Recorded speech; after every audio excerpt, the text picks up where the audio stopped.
regularity. She talks about getting the engineering right. In order for science to work, you have to get the engineering right. And you can see here also a theme that's starting to come in, which is very, very prevalent today, the idea of techno-science. So the idea that perhaps technology comes before science, that perhaps science, in fact, is technological at its very basis. And so laws are synthesized. This doesn't necessarily mean, this is my aside here, that they're normative. It means, in actual fact, that we problematized our notions of normativity. That it perhaps is a problem with the way we divide the world into the normative and the natural, in this way of seeing things. So, there's a question here: are the world and us fundamentally separate? That's really a kind of issue that I'll be trying to talk through further in this paper. Cartwright emphasizes certain things. She emphasizes understanding. She says that it's not about theories, it's about understanding. And the way that understanding is built up is through the manipulation of models. And she says models come before theory, for example. And engineering is very, very important in all of this. The instrumentation that we use in order to set things up. And just like I was saying, I'm kind of saying here now, Einstein and Newton were using the instrument of geometry, which I said to you then was a kind of not something in the world, but an abstraction. It's like a model. Okay, they're using the instrument of geometry in order to set up their space-time.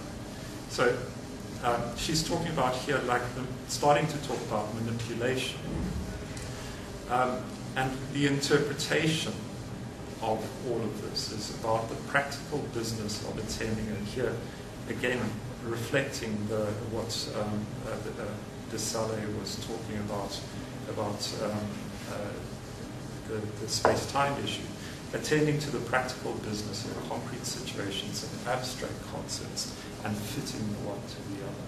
Okay, so it's about like sort of cobbling things together, like modeling and cobbling things together. Don Heide is most of the work that I've been doing behind this has to do with reading Heideggerians.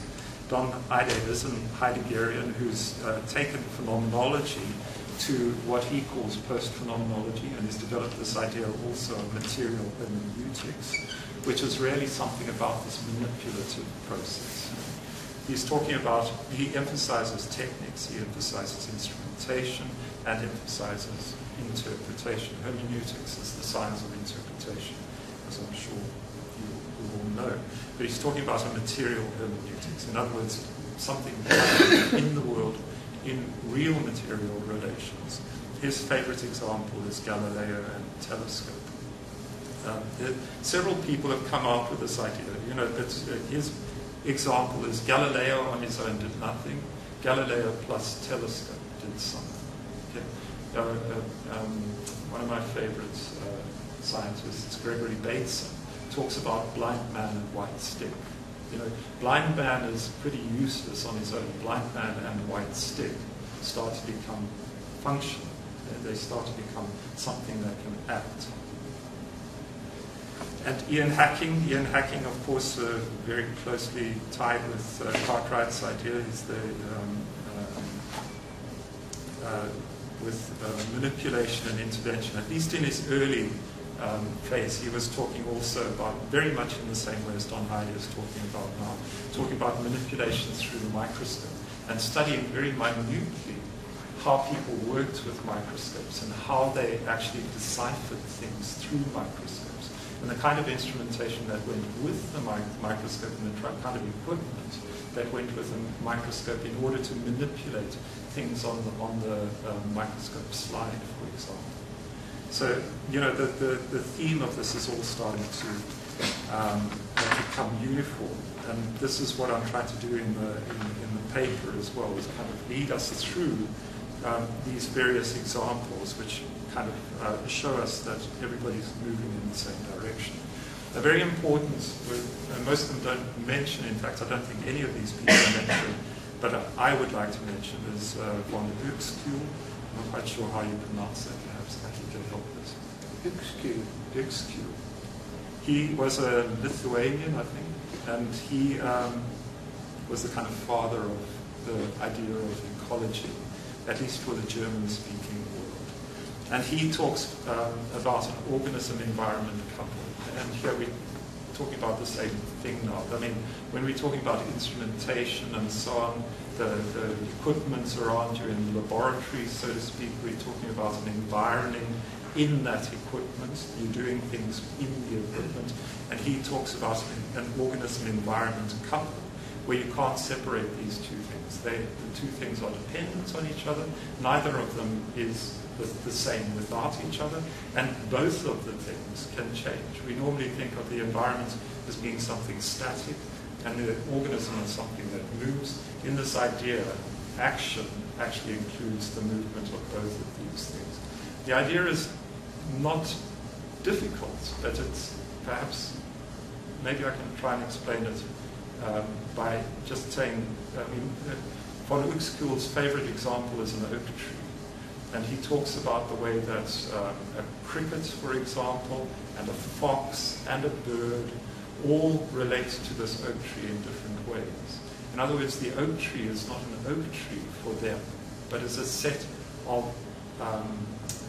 specific, very kind of creature-oriented attributes. Okay, the cricket relates to this oak tree in very, very specific ways, in a very, very tight couple with those things. So it's acting in relation to certain aspects of the oak tree which might not even be apparent to the fox or to the man who's walking past it.